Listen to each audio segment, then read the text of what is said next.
No pongas el amor en pausa. Regresamos con All We Need Is Love. Estamos aquí de vuelta con Santiago Rivas desde Bogotá. Un privilegio para mí tener a Santiago aquí. Santiago, ¿qué crees que puede pasar con el periodismo? Porque es increíble cómo lo que era un periodista en los 80, en los 90, a lo que es hoy día, o sea, en los últimos 15 años el periodismo cambió totalmente, o sea, ni siquiera 15, yo diría que en los últimos 10, o sea, es un cambio radical.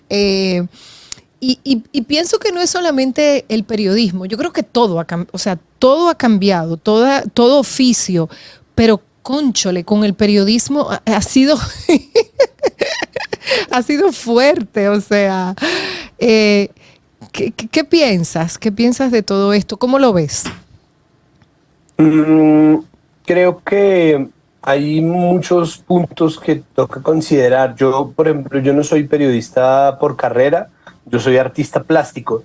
Y una de las cosas más divertidas de este momento de la historia es ver al periodismo, pues al que se convirtió en mi gremio, comportándose como el mercado, como la escena de las artes plásticas, como que ver tras la crisis de 2018-2019, cuando empezaron los despidos masivos en los medios de comunicación, a periodistas haciendo medios independientes, colectivizándose, haciendo trabajo creativo, como mucho más allá del simple reporteo, mucho más allá de las unidades investigativas, fue muy interesante. Hay un asunto que es complicado y es que hay unos modelos de negocio que están ligados al periodismo, más que al periodismo, a los medios, que hacen que ese activo que solía ser el prestigio del periodismo se esté perdiendo. Y creo que hay una parte de eso que toca rescatar, porque en nombre de la libertad de prensa y en nombre de la libertad de expresión se está abusando de la libertad de expresión, convirtiéndola en desinformación extrema, ¿no? Y hay casos en todos los países, se puede ver. El más claro y creo que el más universal pues es el de Fox News, que es un medio de comunicación que elige una postura por encima de cualquier línea ética, más allá de cualquier requerimiento, más allá de cualquier rigor periodístico, y se casa con una opinión y con una base y con una audiencia específica que genera opinión y que está siempre al borde de la duda razonable, hasta el momento en el que no hoy les cae una demanda como la que les cayó con las máquinas de votación Dominion. Y creo que pues en nombre de un oficio que es importante, también hay que hacer un ejercicio de humildad, porque nosotros los periodistas en general somos muy presuntuosos. Hasta hace mucho tiempo, hasta hace muy poco tiempo teníamos un poder gigantesco. Quienes salían de las facultades de comunicación y medios salían con la aspiración de ser gente poderosa, gente que tuviera escarapelas para los eventos, que tuviera entrada de primera plana, que fuera una persona con conexiones directas al poder, que puede que se usaran o no para hablarle de frente al poder, que es el deber finalmente del periodismo como oficio, pero que estaban ahí, y ahora es muy difícil. Ahora es difícil que lo contraten a uno en un medio grande, al menos esto en Colombia.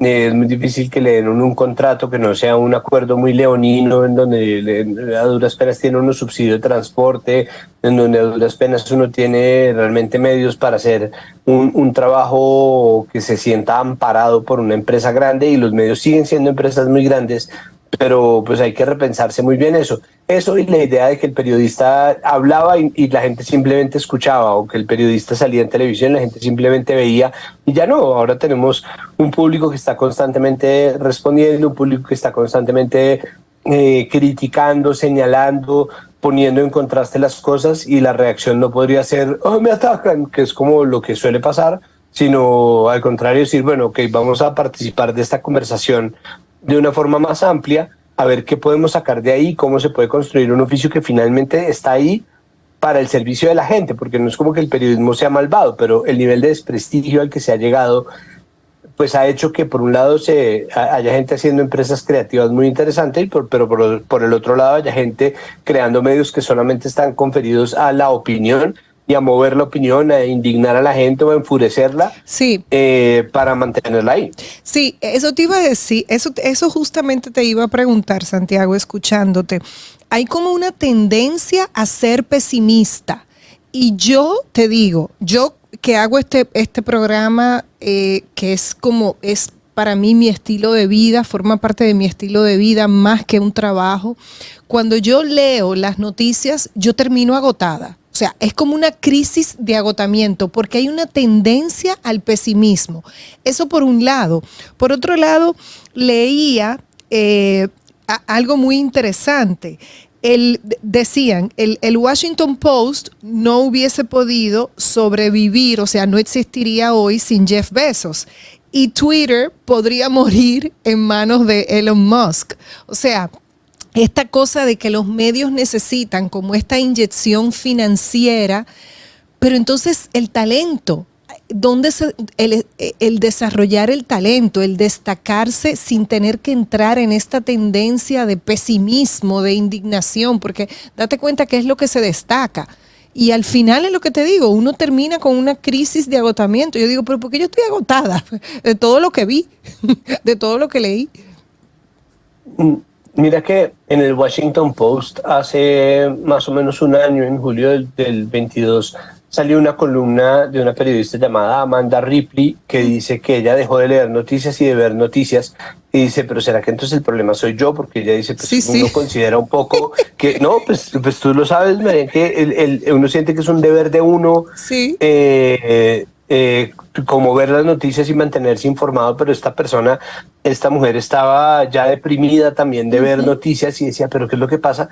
Y se puso como a hablar, hizo una columna muy interesante en donde dice, pues sí, yo dejé de ver las noticias y cada vez que hablaba en las salas de redacción de esto y decía, es que dejé de ver las noticias, me decían, yo también, y mucha gente estaba dejando de verlas y hay un asunto que nosotros tenemos que pensar y es, primero, hay una guerra por el público, no hay una guerra por el clic, una guerra por la audiencia que nosotros tenemos que tener en cuenta y tenemos que saber que nosotros somos un activo para los medios en la medida en que nuestra atención es un activo, entonces no podemos dársela a cualquiera y de cualquier manera, que tenemos que cultivar una serie de protecciones, ¿no? Como de filtros que nos permitan permearnos de esa información, muchísimas veces de esa desinformación y salir bien librados, pero por otro lado, recordar que precisamente en esa guerra de la atención lo que están haciendo los medios de comunicación es haciendo o pasando todas las noticias por el SEO. Es decir, muchas de las noticias o las partes que uno conecta de inmediato de la noticia, como los títulos, los temas, la organización del texto, está marcado por máquinas. Y parte de lo que ocurre también es que nosotros tenemos un entorno noticioso que está muy producido para las máquinas porque está hecho para que el SEO ponga de primera la nota en Google, para que el SEO ayude a que la nota esté en los primeros puestos de tweets destacados, para que la noticia esté puesta. Entonces, eso, la elección de las palabras, la manera en que se explota a fondo la tendencia y la ansiedad de la gente para tratar de utilizar esa ansiedad como un activo económico, creo que es lo que termina uno desgastándolo, porque pues cuando uno lleva muchos días ansioso, y eso le puede pasar a cualquier persona, pues va a terminar muy agotado emocionalmente y muy triste, claro. Y creo que con las noticias es igual. Claro. ¿Y qué piensas tú del fenómeno de los influencers, Santiago? Porque, a ver, los influencers no son periodistas, pero están teniendo una cercanía. No estoy hablando de todos, pero el que hace contenido en las redes, que por ejemplo una persona que le gusta viajar y que va a diferentes destinos, está viviendo diferentes experiencias, entonces está mostrando un contenido mucho más cercano. O sea, y es una cosa que termina siendo, yo no utilizaría la palabra original, pero sí al tener esa cercanía de vivir una experiencia personalmente y compartirla, pues tiene lo suyo. O sea, tiene su cosa. Entonces, pero entonces eso no es periodismo. No, periodismo no es. O sea, periodismo para mí es. O sea, como el periodismo es un oficio, a mí me parece que el periodismo en abstracto corresponde al acto de preguntar. Si uno hace preguntas y uno mantiene una línea ética, que para mí corresponde a mantener una distancia con el poder, si uno mantiene esa distancia y le habla al poder de frente, sea para estar de acuerdo, sea para estar en desacuerdo, pero además hace preguntas, ¿no? Inquiere, investiga, cuestiona, hace preguntas, contrapreguntas, se hace preguntas a uno mismo, le hace preguntas al medio en el que se encuentra, reflexiona. Todas las formas en las cuales uno puede preguntar o indagar está haciendo periodismo. Entonces, pues hay influencers que acaban haciendo periodismo y hay influencers que no. El problema para mí con los influencers está en la conexión o en la desconexión. Exactamente. Es decir, sí, no, si el influencer genera una conexión contigo a partir de una opinión, tiene que estar claro y tiene que haber transparencia con que eso es una opinión. Pero si el influencer está en conexión contigo y te está tratando como de enredar en su carisma, pues que es como su activo económico principal, y meterte como en una visión del mundo específica para venderte algo, sea esto, ¿no? Sea esto un plan de vacaciones compartidas, un viaje a no sé dónde, una crema energética, bla, o el suplemento alimenticio, bla, o un político o la figura de un político, pues uno tiene que desconfiar, ¿no? Porque se trata más de estrategias que parten de respuestas que de preguntas. Y en esa medida, pues es casi que todo lo contrario al periodismo. Exactamente. Vámonos a la última pausa y regresamos contigo, con Santiago Rivas. No pongas el amor en pausa. En breve regresamos con All We Need Is Love.